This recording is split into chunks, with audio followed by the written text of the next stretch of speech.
आनंद चतुर्दशी का दिन है। आनंद चतुर्दशी की बहुत बहुत बधाई हो। केवल साल भर में एक बार आती है महाराज, वर्ष में केवल एक बार। जब अनंत चतुर्दशी के दिन गणेश जी उठे तो ये तुम्हारा भाव है कि तुम इनको दिल से विदा भी अच्छे से करना। और आज जैसे गणेश जी आपने दिल से, हृदय से, चित्त से, वृत्ति से भगवान का सिंहासन लगाकर, दिए जलाकर, स्वस्तिक बनाकर, बिंदी लगाकर आपने जैसे गणेश जी को विराजमान करा है, शिव महापुराण कहती है जब अनंत चतुर्दशी के दिन गणेश जी उठे तो ये तुम्हारा भाव है कि तुम इनको दिल से विदा भी अच्छे से करना। उठाया, पानी में फेंक रहे हो, ऊपर पुल से नीचे डाल रहे हो, कहीं निशाना मारकर फेंक रहे हो, ये गणेश जी का भाव नहीं होना चाहिए। गणेश जी को जल में विसर्जन किया तो आपके मन में एक प्रश्न तो खड़ा होगा, आया तो होगा कि गणेश जी के 10 दिन तक बिठाओ, नित्य पूजन करो, ने पाठ करो, ने अर्चना करो, ने 10वें दिन इनके विसर्जन कर दो, और वो भी पानी में कर दो। पानी में विसर्जन करो। तो ये कहां लिखा कि जल में विसर्जन करो? श्रीमद् भागवत पुराण की रचना जब वेद व्यास जी महाराज करने के लिए बैठे, वेद व्यास जी ने सुखदेव जी से कहा कि मैं मंत्र बोलूंगा, मैं श्लोक बोलूंगा, इसको लिखेगा कौन? तो सुखदेव जी ने बोला गणेश जी से विनती करो।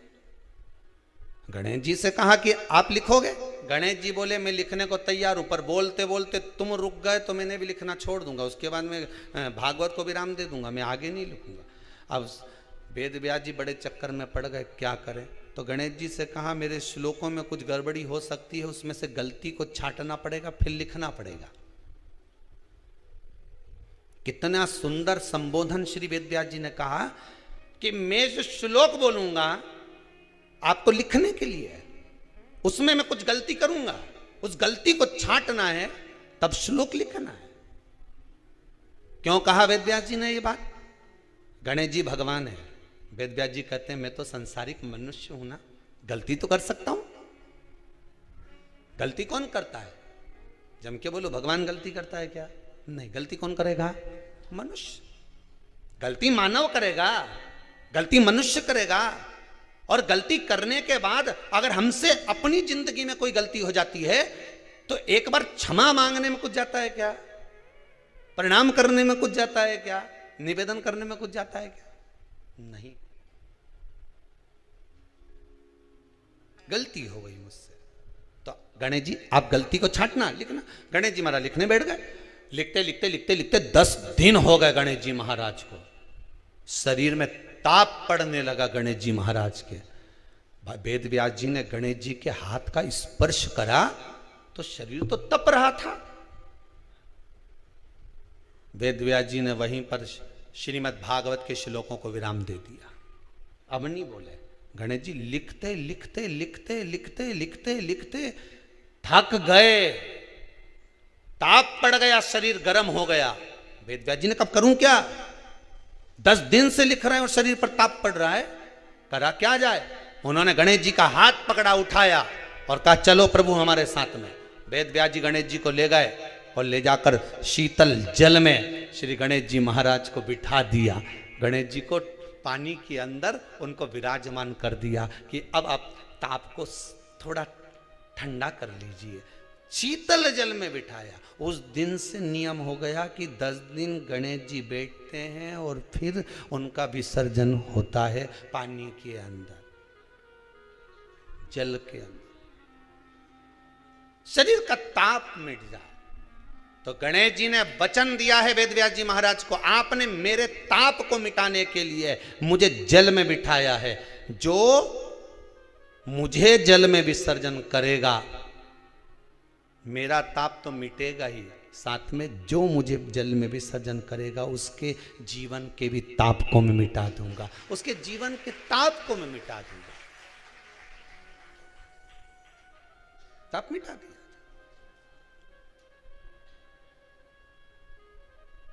पर करो गणेश जी का विसर्जन, मना नहीं है हो, पर अच्छे से करो रे हो। अब मैं छोरा छोरियों तो निशाना लगाए, वो हमारा गणेश जी जई दिया, और महाराज सबसे आगे पहुंचा तो इधर वाला ने इधर से फेंका, हो गया। ये हमारे धर्म की हंसी उड़ा रहे हैं, ये हमारे धर्म की हंसी है। को बचाने का प्रयास एक हिंदू ही कर सकता है। गणेश जी घर में बिठाओ, बिठाते हो सब लोग? जम के बोलो, ठीक है। फिर गणेश जी का विसर्जन भी करते हो, पर जहां गणेश जी बिठाओ, गणेश जी के आसपास में कम से कम एक हल्दी की और एक कुंकू की 2 बिंदी अवश्य लगाना चाहिए, रिद्धि और सिद्धि के भाव से। कारण क्या होता है कि जब हम गणेश जी का विसर्जन करते हैं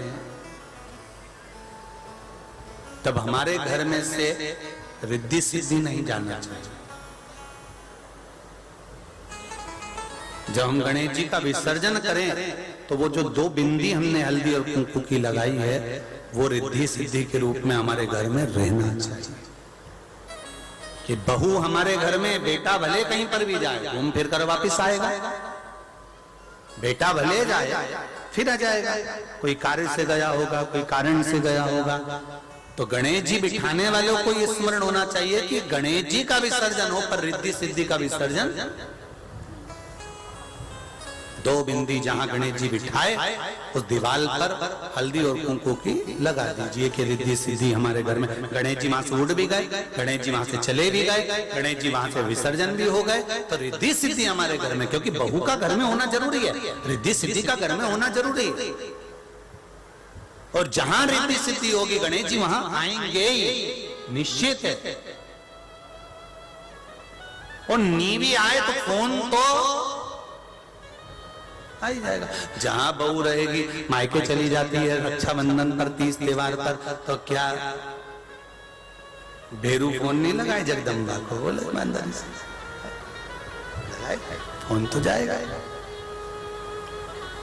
तो रिद्धि सिद्धि का होना जरूरी है। घर में अपने जहां गणेश जी बैठे वहां पर 2 बिंदी, एक हल्दी की एक कुंकू की, 2 बिंदी ये भाव से लगाए। अगर बिंदी नहीं लगाना है तो 2 स्वस्तिक बना, 2 स्वस्तिक बनाए, वो भी रिद्धि सिद्धि का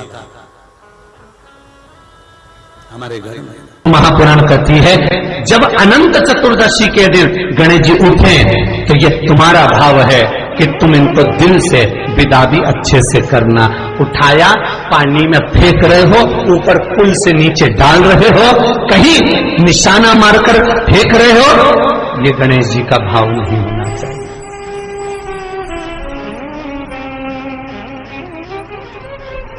मैंने दिल्ली की दशा देखी है।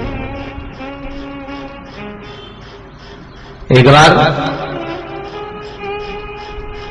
2 वर्ष पहले गणेश चतुर्थी के बाद दिल्ली में कथा थी और हमने देखा है कि पुल के पास में रोड के किनारे इतने गणेश की शायद हजारों लाखों गणेश जी पुल के किनारे पर रखे हुए थे। रोड के किनारे पर लोग वहां से चप्पल पहनकर जा रहे थे, गाड़ी लेकर जा रहे थे, सब चले जा रहे, गणेश जी, ढेर सारे गणेश जी।